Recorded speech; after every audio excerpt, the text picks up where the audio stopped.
Welcome to the Online Digital Marketing Podcast.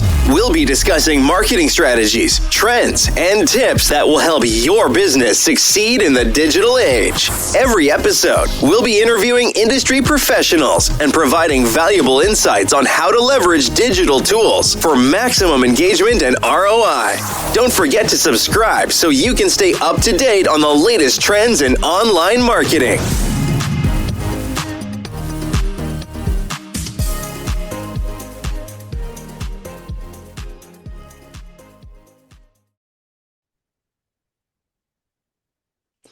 Good morning and welcome to our podcast, bi-monthly podcast. And I want to thank you for taking time today. And as usual, I'm going to ask you to give 100% of your attention to our speaker today and to get rid of all your possible things like Facebook or shut off your cell phone so that you can gather all the information that he's going to share. And I think you're going to find this podcast extremely helpful. So let's get this started. And as I say, listen up because what I'm about to tell you is going to blow your mind. We've got someone joining us today who's literally cracked the code on something that 99% of leaders are getting dead wrong. And the results? Well, let's say his methods have created some of the best performing teams in the entire nation. I want you to meet Dr. Ravi Iyer. For those who are keeping score at home, it's Iyer, so you have his name correct. And this guy isn't just your typical leadership guru spouting theory from an ivory tower. Nope. He's a Harvard-trained physician scientist who spent 42 years in the trenches, including 9 years of directing a hospice where he literally helped people through their final moments, and 4 years running a 225-bed hospital. But here's where it gets interesting, guys. His TEDx talk became the third most globally viewed TEDx presentation back in 2024. Yep, you heard me right. Third in the world. And now he's taking everything he's learned from 4 decades of high-stakes leadership and showing other leaders like our folks how to achieve what most consider impossible. Superior employee productivity, deep employee alignment and ownership, plus rewards that actually validate your people at a fundamental level. The best part is that his methods work in any economy, bull market, bear market, recessions, boom times, it doesn't matter. They've been tested and proven over and over again. And today, Dr. Iyer is going to reveal the primary drivers for human satisfaction and exactly how you can strategically rework your organization to tap into them. This isn't feel-good fluff, folks. This is the battle-tested strategy from someone who's been listed in the who's who of America and acclaimed as a people-first leader.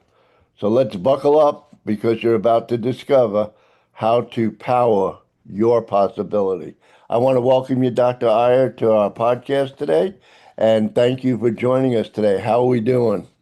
Well, thank you, Marvin. It's a pleasure being here. I look forward to our conversation. It's going to be fun. Fantastic. I know that prior to this, of course, we had a chance to chat. I was on your website and saw some great content for people who, at the end, will give them that link so that they can go there and check out the website. And let's do this. Let's jump right into this so people will have a chance to listen to it. A lot of the podcasts have been, short. Some of them have been long, but the important thing is the content. So I'm going to start right in and start with a simple question. And in reviewing your website and your material, you talk about the authenticity paradox. So many of the listeners in our audience are digital marketers who use AI for basic tasks like writing emails, blog content, but they're worried about losing their authentic voice. Can you help us understand what exactly authentic intelligence actually means and why this concern about authenticity has become so prevalent in our AI-driven world. So before you understand AI, you need to understand. So AI is abbreviation for artificial intelligence. But before you talk about what I call manufactured intelligence, which is artificial intelligence, you have to talk about your own intelligence, which is the way you actually interact with the world. Authenticity comes out of your interaction, not what you present. So AI in AI driven content is like a facade in front of who you are. So when the AI driven content mirrors who you are, then there is a consistency, there is a harmony between what is seen and what is actually real. When the AI driven content is not synchronous with who you are, then there is a falsity in that, and that makes you inauthentic. If you take a step back, people talk of this word authenticity. It's become a big buzzword. People just throw it around all the time, thinking that if you say authentic, if you use this word authenticity, I'm being authentic, you somehow will produce automatic connection, automatic trust, automatic credibility, and that means nothing. Uh, Fundamentally, people do not live their experience other than the word that they are. So, who you are is your word. When you say, "This is who I am," that is your word. So, there are three things to that. One is the word integrity, and integrity is simply the word of who you are. So I say I am a physician. Now that word physician contains within it a set of behaviors, a set of principles, and a certain ethos and a culture that determines how I behave and function under all circumstances, not certain circumstances, but at all times. So, in that sense, the word "I am a physician" is consistent, and it is a representation of my integrity. Authenticity is so, integrity is saying your word, and authenticity is being your word. So if I go around saying that I'm a physician, but if I don't conduct my actions consistent with my speech, then I I claim the integrity of being a physician, of saying that I'm a physician, but I fail in the authenticity of being a physician. So this difference between saying who you are and being who you are is the foundation of integrity and authenticity. When you use any marketing jargon, what you say is all the stuff that you say about your product and your service, etc. But then when it actually comes to being your product, being your service, are you that way? That is where authenticity is. And the third principle of what I call living with purpose and living a life of meaning is when your word is in the service of others. So these three things, saying your word, being your word, and a word that is in service of others, form the triad of a life of purpose. And when you have all three, then you have an unbeatable combination. Your teams will work, your business will work, customers will trust you, and they will give you an enormous amount of freedom to even mess up if you can, but will always give you the the trust to recover. Otherwise, they'll just punish you and destroy you at the first mistake. Because right at the beginning, there is already a sense that you are not being your word. So this old-fashioned cowboy thing that a man is his word is actually the most simple thing, and it goes back to centuries. Even the good book says, in the beginning there was the word, and there was nothing but the word, and the word was God. But this is essentially it. We all are our word, or we are nothing. That's it. And businesses are their word, or they are nothing. And the reason why we have problems is at every point businesses say, I'm going to be my word, but I'm going to have a lawyerly caveat behind this. I'm going to be my word if the sun rises in this angle, the moon is in that position, and there's a comet on the horizon, and then I'll be my word. That is not being your word. Yeah, Uh, well, I It's agree. I find, Doctor, I find basically what I'm getting out of this is the incongruency that takes place when marketers use AI and it's not in their voice. They don't take the time to train that AI to speak from their standpoint and just use the jargon that's out there in the world. Um, Marvin, throw AI out of the window for a second. okay. Let's go back 30 years. You needed to go and do a term paper, and you go to the library and you pull out Encyclopedia Britannica. What is AI except Encyclopedia Britannica, except it's a billion times faster in searching and generating data for you? So let's say you open Encyclopedia Britannica and you find this very fantastic description of some bunch of facts. And you just extract those facts and you put it into your report. But there is no synchrony between the facts that you extracted out of Encyclopedia Britannica onto your report and what you are as a business. The facts become just a fantasy. The facts just become a wishful fluff that has no relation to the reality of what your business is. That is what is the problem in Hmm. when we just use AI without. So when we use AI, you got to remember we are using it is going to generate content that we then have to see whether it mirrors the reality of what we are actually putting out there in real lived experience.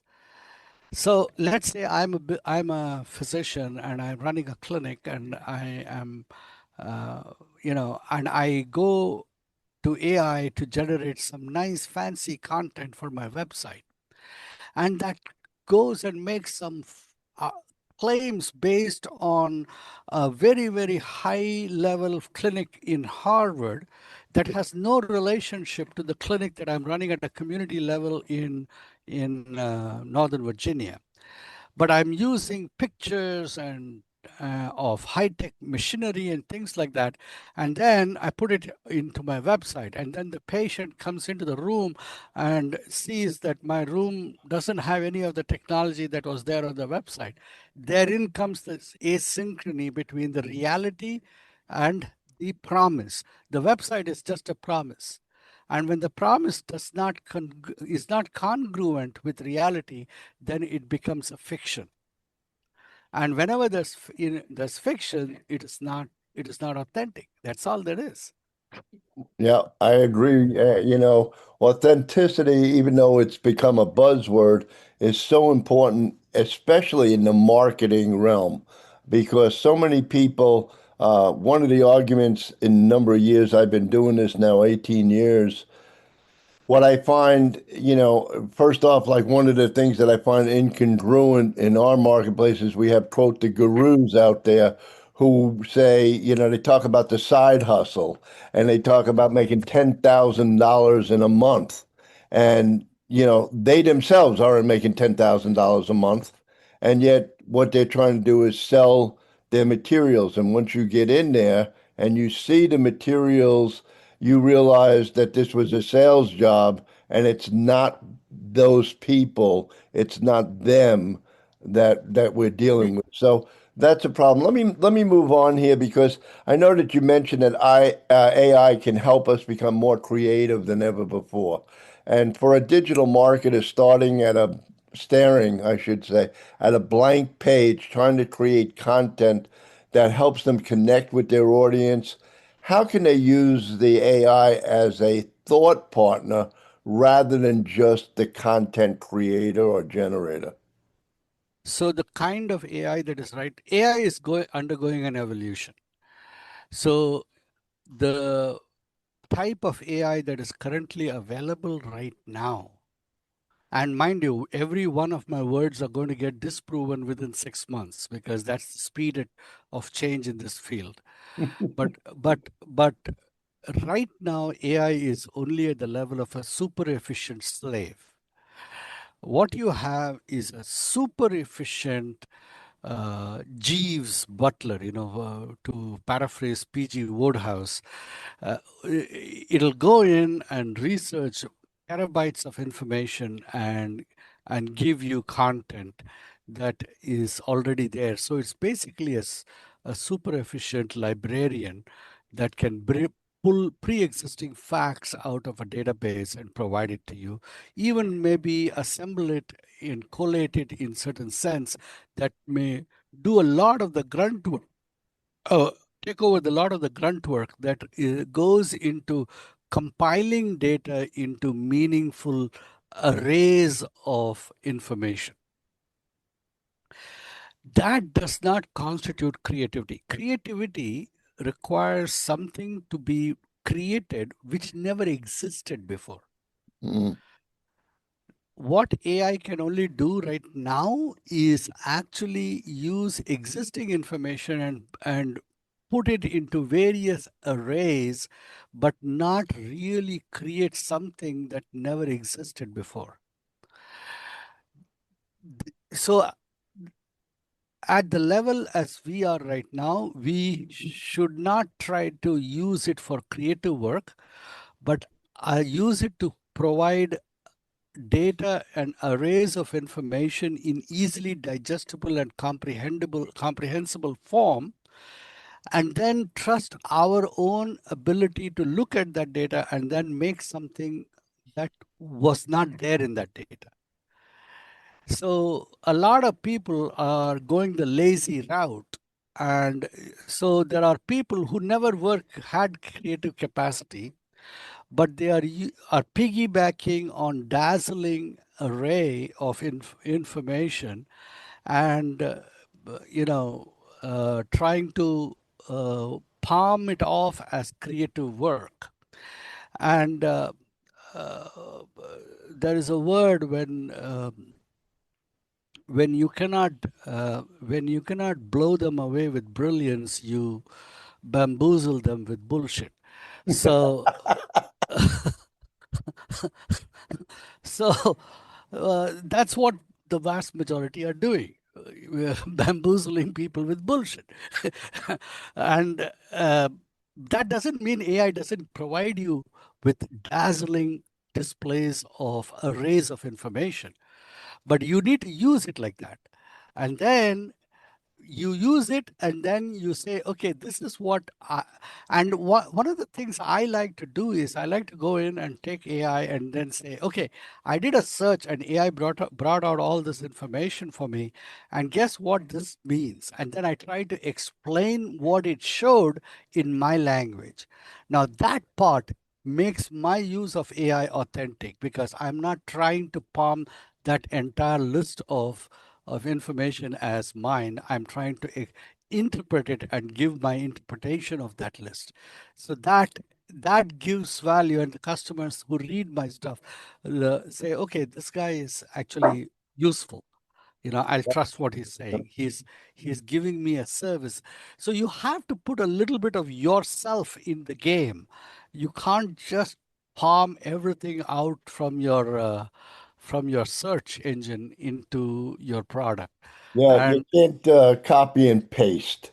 That's basically what I hear you saying. And it's funny because one of my colleagues, Frank Kern, talks about AI as a great tool, but it becomes a super tool when you take AI and you add HI, which he calls Human intelligence. Yeah, right, yeah. intelligence. When you do that, you have something that's, you know, perfectly in line with your messaging. And I think that's what you're saying here. Am I correct? Yeah. So I say that, when you use AI and you add HI, then I have a ha moment. Basically AIHI are three letters only, A, H, and I, and you have AIHI, and then I have an IHA, which is IHA moment, an aha moment. So, uh, but, that's just a clever play in words and characters. But the the I use, for example, AI in my clinical work. I use AI to remove the grunt work of documenting my patient encounters. So I have a tool called an AI transcription tool that I activate on my phone. I walk into the room, it's recording the conversation and it's transcribing the note completely. So that allows me to then come out and just take that transcription and put that into my note because it has faithfully transcribed everything that I discussed with the patient. So it's a very comprehensive record of what happened in the room. Mhm. But then I do one more thing. The insurance companies, for example, United Healthcare, we all love to break United Healthcare's chops on this because they are the 900-pound gorilla of U.S. Healthcare system these days. But United Healthcare has a reputation of being very punitive in denying payment for work, and they keep demanding doctors to demonstrate that their work was of sufficient value. Was there enough complexity in your encounter? So what I do is I do this AI, the AI transcribed note. I then ask AI to mine that note and categorize my note. Nothing new. It just takes the data from that note and categorize all the diagnoses that were discussed and the varying levels of complexity of the discussion.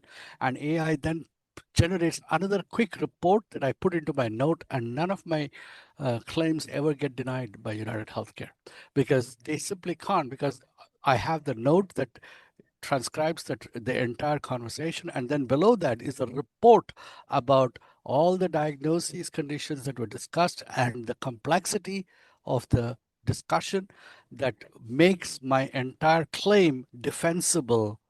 And this is, I here I am not even trying to bring my creativity. I'm using AI as a super efficient slave that just takes the data, and I use AI like Columbo, just the facts, ma'am, and that's it. And I beat them over the head with a 2x4 of facts, Right. and they can't deny my claim. Doctor, let me ask you this then. I love what you just told us, and it's got my wheels turning in my head. Okay, as a marketer, I go ahead and I'm ready. I get a potential client who now says, I'm ready to work for you. Can you send me your proposal? Would you recommend then that that conversation be recorded, transcribed, and then have AI help us put together all the main points that we Absolutely. covered? Absolutely. You can do that with Otter AI, Zoom does it, all of that. All the tools will produce a summary of your conversation that will, like I did it yesterday. I'm the president of a Toastmaster club. So we had an officers meeting, and one of the goals was we wanted to create a club success plan. And we're analyzing, okay, we are trying to shoot for this year becoming renowned as a select distinguished club in Toastmasters International.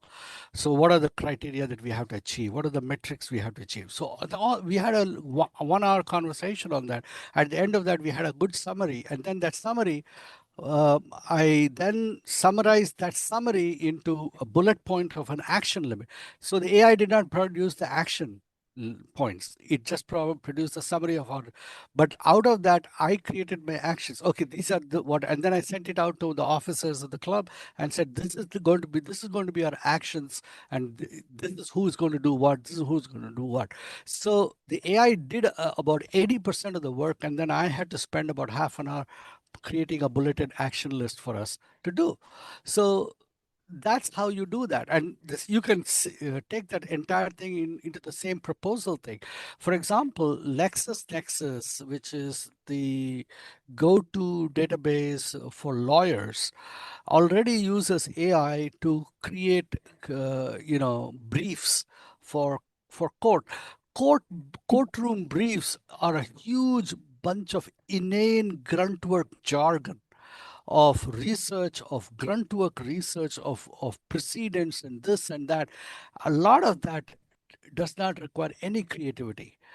But then what the lawyer does is he's now freed up, because before, lawyers used to have armies of junior lawyers and interns doing all this grunt work, preparing all these voluminous briefs that the senior lawyers would then look at and then think up creative arguments that they could argue in court.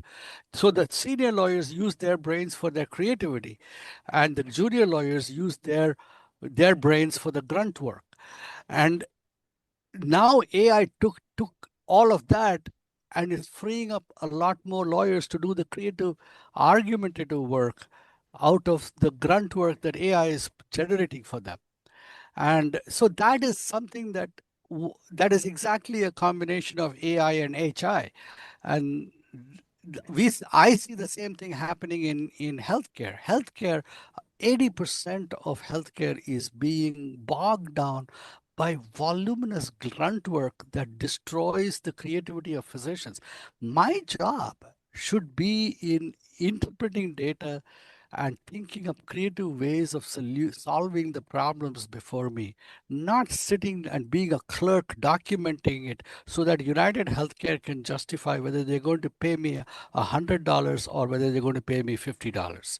That is ridiculous. Yes, yeah, I agree.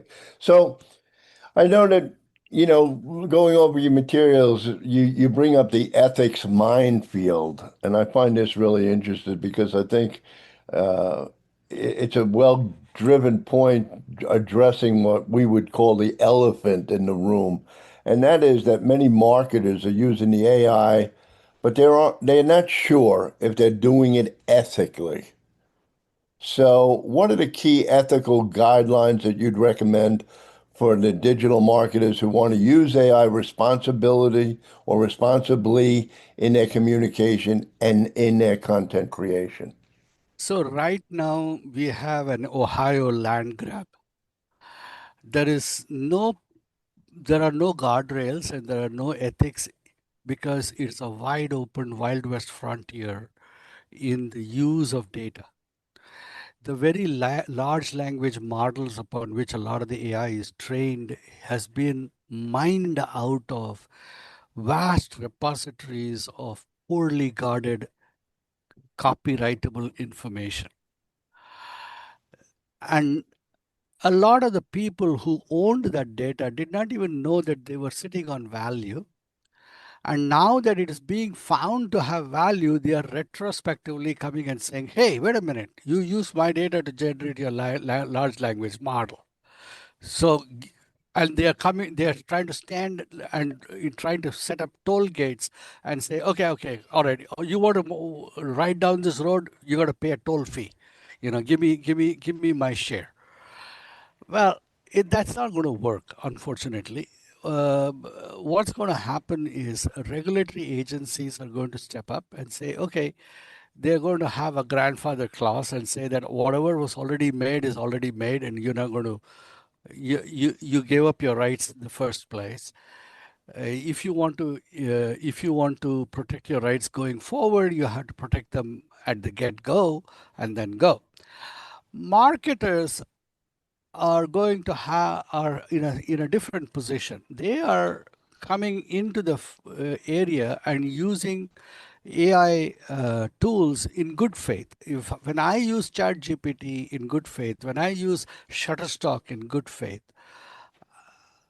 I, I try to be honest about it. I got into trouble recently.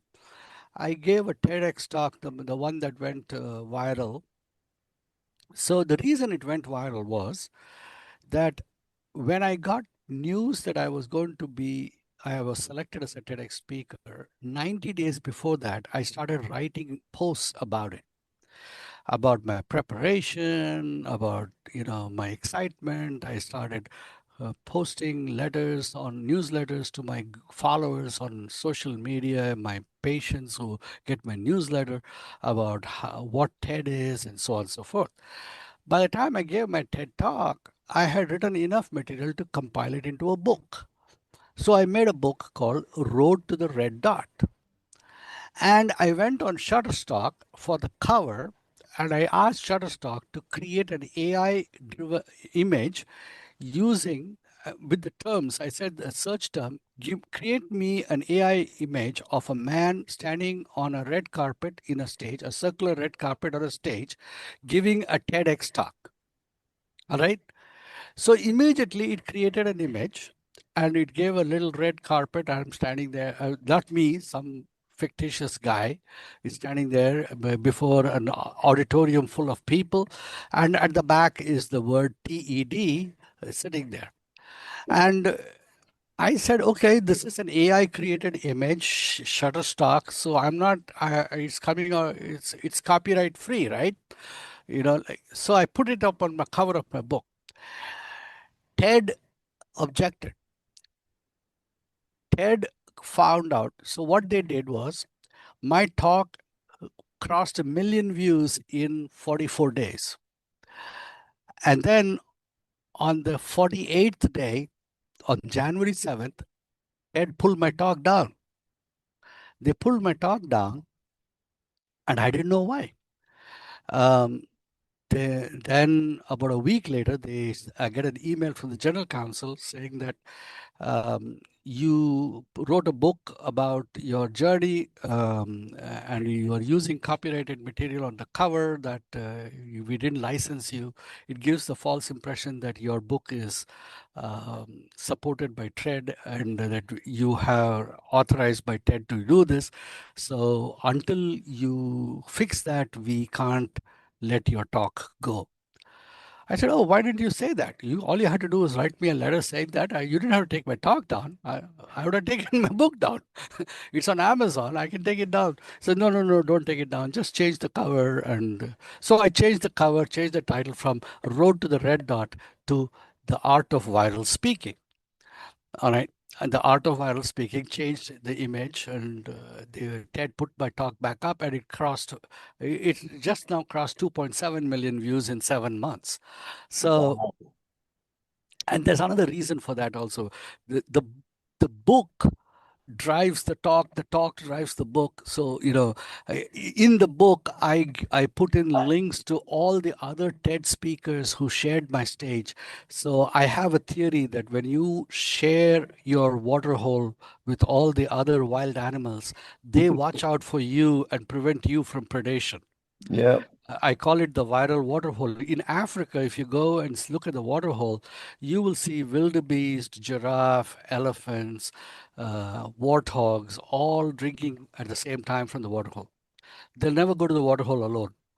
And the reason for that is the different animals, different heights, different sensory awareness, they all watch out for each other and keep themselves safe from predation.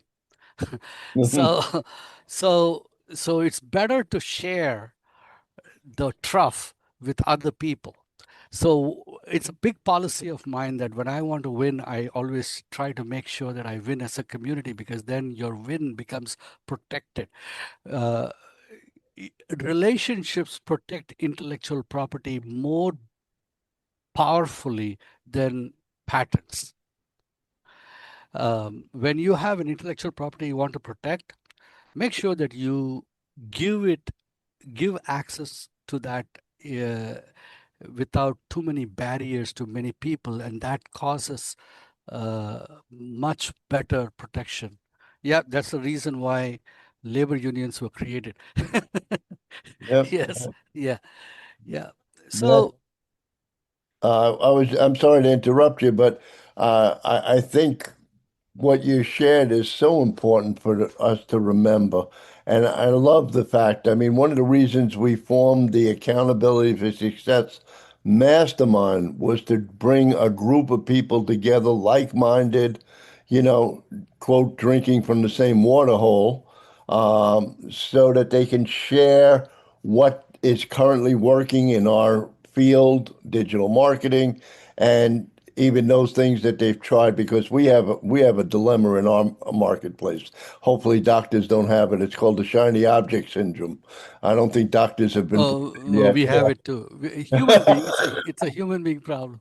Yeah, so a lot of people get involved again, going back to what I said earlier, and that was, we get involved because somebody sold us a bill of goods, earned $10,000 in a month, as a side hustle, 2 hours a week, and you can make $10,000. So we're on a course of kind of looking at that and saying, well, I don't know who said this. I think it was Jim Rohn many years ago. He said, success leaves clues. And if we're smart, we follow those clues. So, I mean, the speaking industry is a very pyramidal industry. Um, and the people who make a revenue, who get paid anything above $5,000 is probably in this country, measured in the hundred. Um, the the vast majority of speakers don't get paid at all. The vast majority of speakers actually speak and get paid in different ways, where they are actually pitching a course, or they have some other mode of revenue that they attract clientele through their speaking. And the speaking aspect is basically just marketing. And as long as you understand that and don't think that you're the next Simon Sinek or the next Mel Robbins, you're better off. Uh, but coming back to your question on ethics and AI, so this issue of you using a public domain to generate an image that may then be contested, the best way to deal with that is to openly declare where you got this from, and that openly in your website or in your marketing literature say that all good faith efforts have been made to adhere to copyright rules, and that in the event that any copyright rule has been crossed, please know that this was not intentional, and you bring it to your notice, it'll be corrected immediately. The minute you say that, no court can really come to you for punitive damages, because you have said up front that you have done the best that you could, and you can't be held punitive for anything more than the best that you could, especially if the tools you used were public domain tools that they themselves are saying. If you go to Shutterstock and create an AI image, it says that AI does not mean that copyright is granted to you. So you have to say that this was created by Shutterstock under the good faith that this is safe. We are aware that there may not be copyright issues, but there's no way that we can prove one way or the other, and I can't prove a negative. So please let me know if there's a violation. We'll stop it. So Mhm.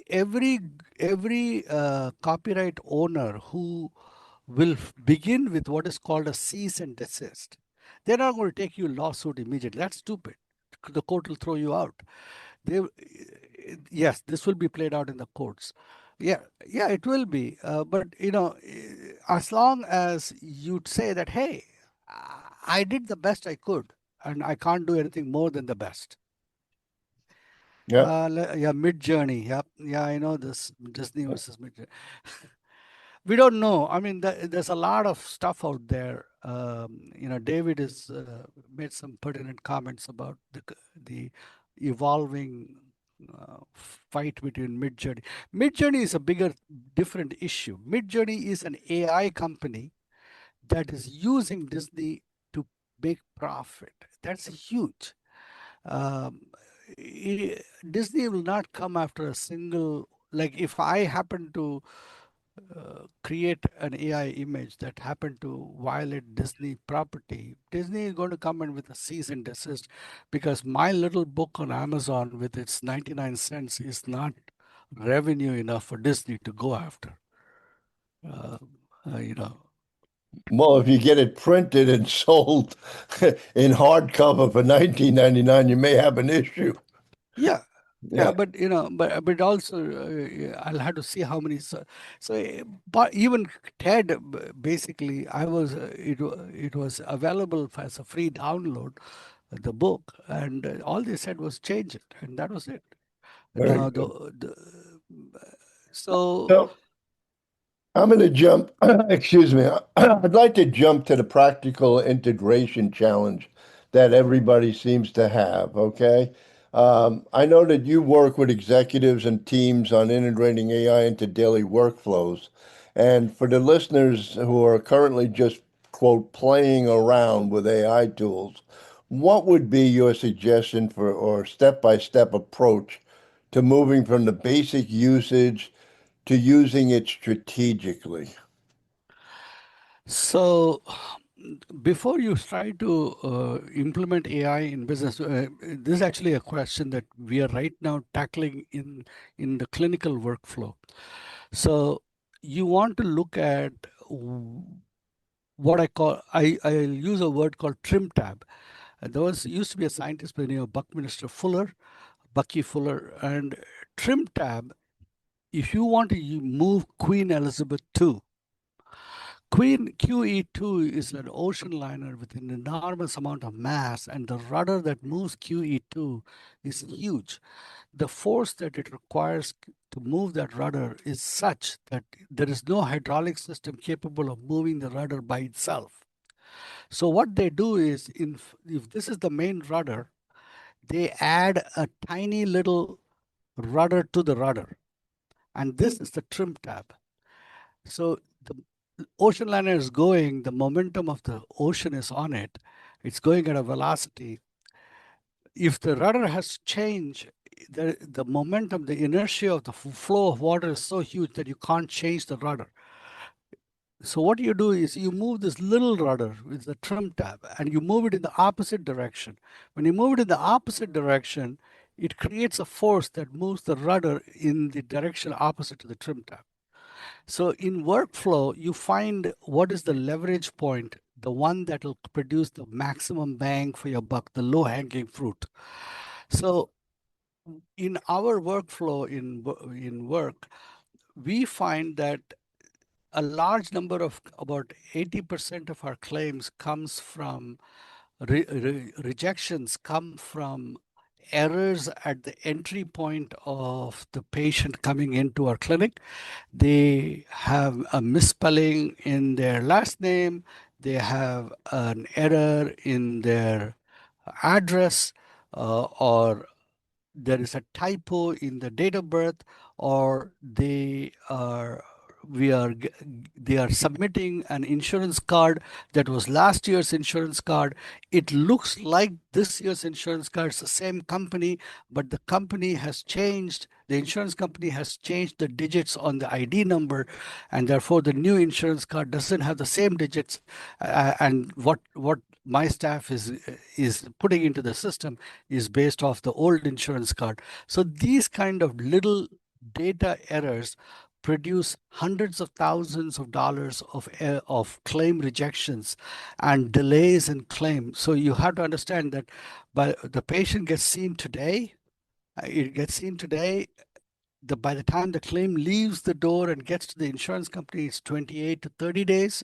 By the time it gets processed, it's 60 days. And then if at that point it's a rejection, then there is a further thing. And before you know it, you are looking at a service that was produced, provided, and payment has still not been made 120 to 180 days after service. Imagine going half a year before you get paid. That's huge. Forget about, and insurance companies love that because they can carry the float. Hmm. See, the money is floating in their bank balance. It's not gone out. So they, so we have to see at all times how do we compress this data error, and AI really makes a value there. That putting a targeted AI at the front desk where data validation gets done by AI. So there's nothing creative. There are online databases that can quickly do a search against a name, a date of birth, a social number, and pull up a ton of information. If hackers in Ukraine can get all that off the dark web, believe me, AI can do it here with consent. and Hmm. and so that is what I mean. That you identify those kind of errors in a workflow and tackle those first. Yeah. Uh, don't go for the sexiness. Go for the real basic things that can relieve everyday pressures. Businesses drive, these are the ones that drive business. And that really makes a difference in employee satisfaction, because that's one less headache for the employee to solve. And that translates into a little extra smile given to the patient as they come in. You know, everything improves when you relieve somebody's grunt work. Yep, I agree with everything that you shared with us today. Excuse me again. I want to jump into the human connection factor. And in digital marketing, building genuine relationships with audiences is crucial. I don't think any of us would disagree with that. But the question then arises, how can we, as marketers, use the AI to actually strengthen that human connection rather than just create barriers between them and their customers? So that, for example, as an agency owner, I use my AI to help me create content for my website and for my client's website. But I think the big crucial thing that we worry about is creating that barrier between them when we're doing that and their customers. Like, what kind of input do I need to get from my clients so that I stay congruent with their goals and their personalities? So before I go into that answer, and I can answer that very well, I wanted to take a little sidestep about something that's happening in my personal life that actually brings a very valuable information here for everyone. I became a granddad 3 days ago, and Congratulations. my daughter and son-in-law are right now staying in my house for the next 3 weeks because they bought a home and it's being built for them, and they don't get possession until July. So we are having the time of our life, but something happened. No, it's wonderful. It's an enormously enriching experience. But there's something that I happened that opened my eyes into this whole magic of connection. My 3-year-old granddaughter, when she cries, my daughter is unable to ignore it. And I told her, why? She's already been fed. When she cries, why do you immediately disturb your sleep and get up? Sleep, let her cry. It's okay. She said, Dad, you don't understand. When she cries, my breast hurts. My stomach goes into spasms. And I suddenly realized that for my daughter, her daughter, my granddaughter, is her customer. There is a connection that is physical. And while this depth of connection doesn't get mirrored in our business relationship, but we talk about authenticity and integrity, nothing beats that level of authenticity between a mother and a child. There is a physical connection that her body is unable to ignore. Just the sound of the voice responds and demands that she move on the pain of her body.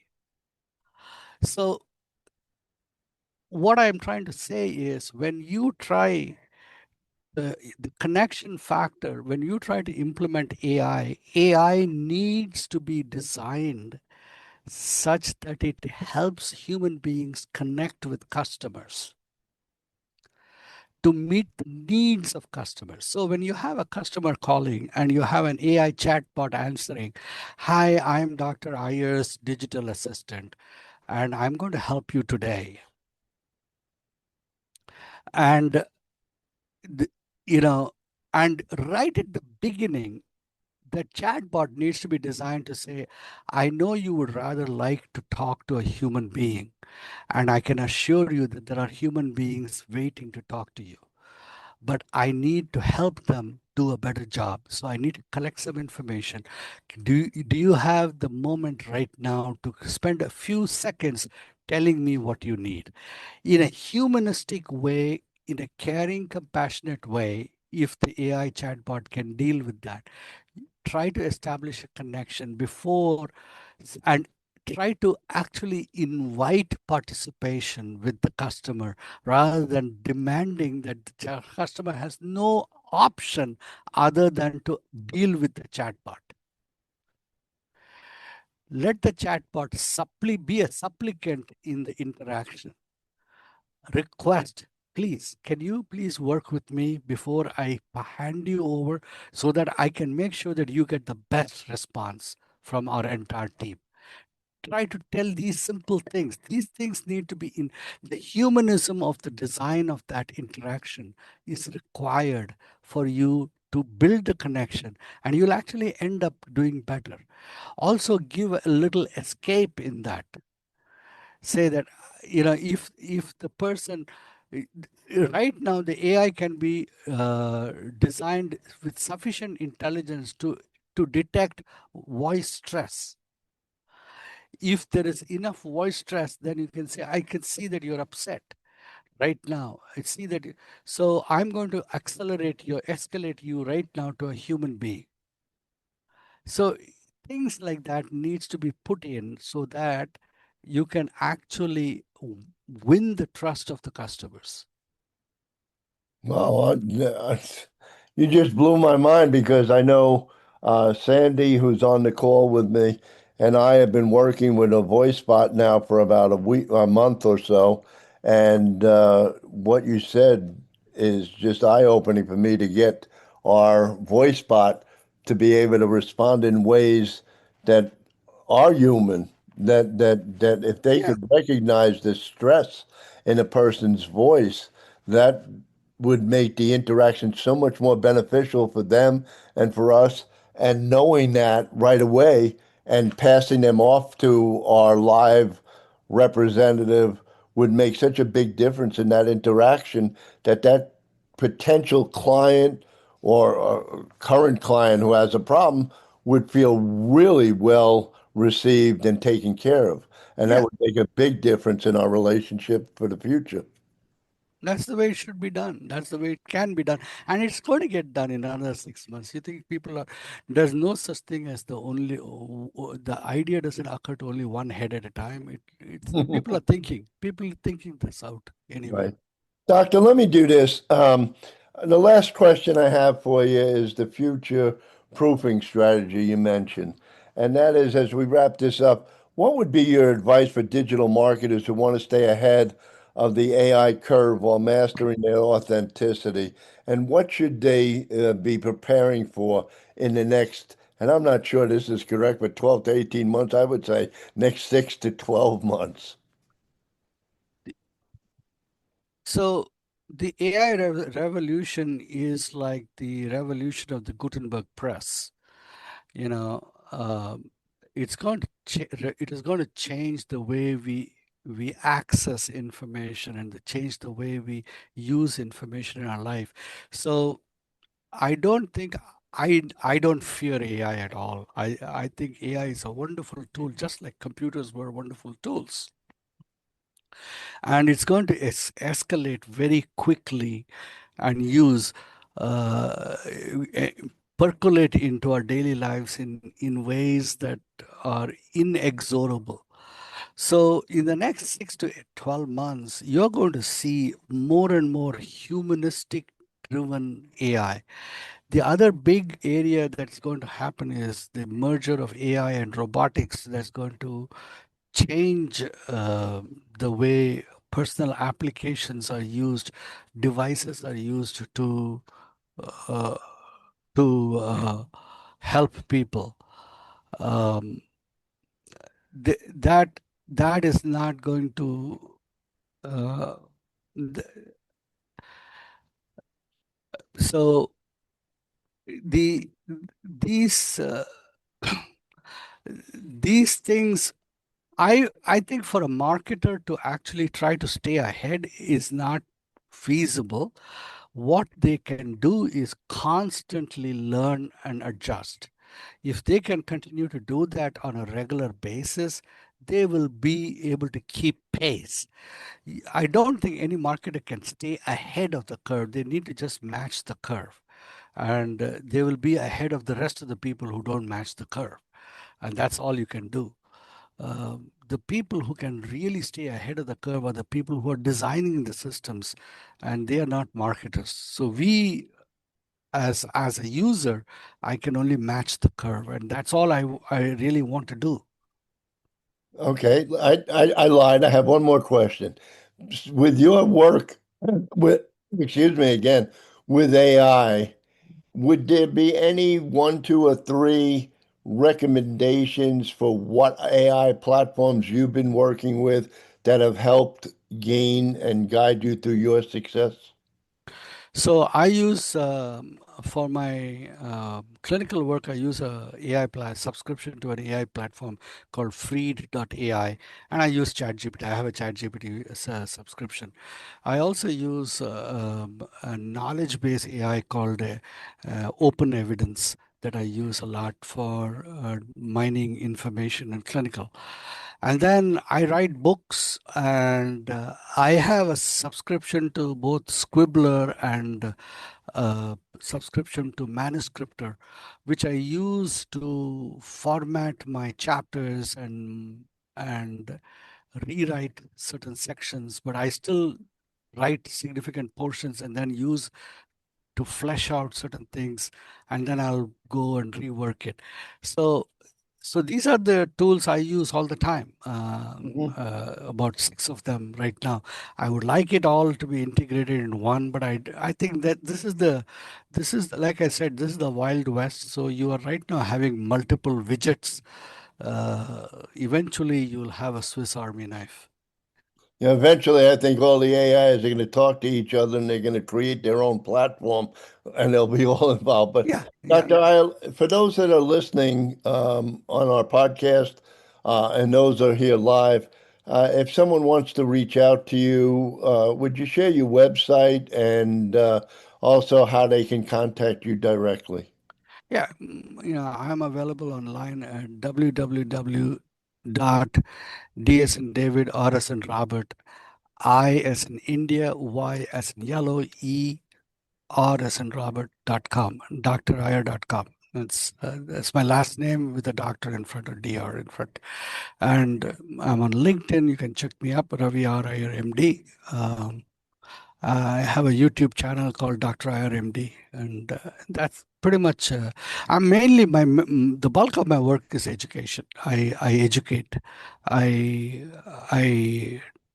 educate companies, I educate students, and I have a global education lecture platform that's free that's called Education Beyond Borders that goes out to about 300 million students in 29 countries. high school students actually. So, and that's partly the reason why my talks go viral, because all those students, they share.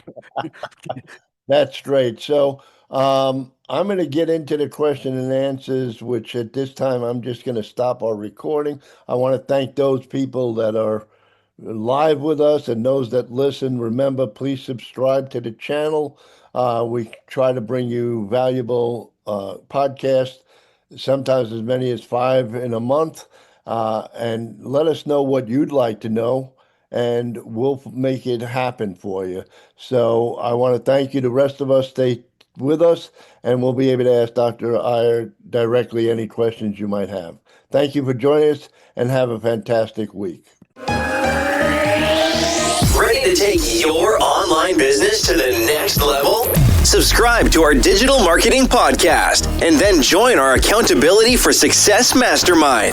With expert advice from industry leaders, you'll gain knowledge and insights that will help you succeed in today's digital marketing world. From social media strategies to search engine optimization, we have all the tools you need. Learn from successful entrepreneurs and take control of your online success. Join the Accountability for Success Mastermind now at bit.ly/AFSM podcast.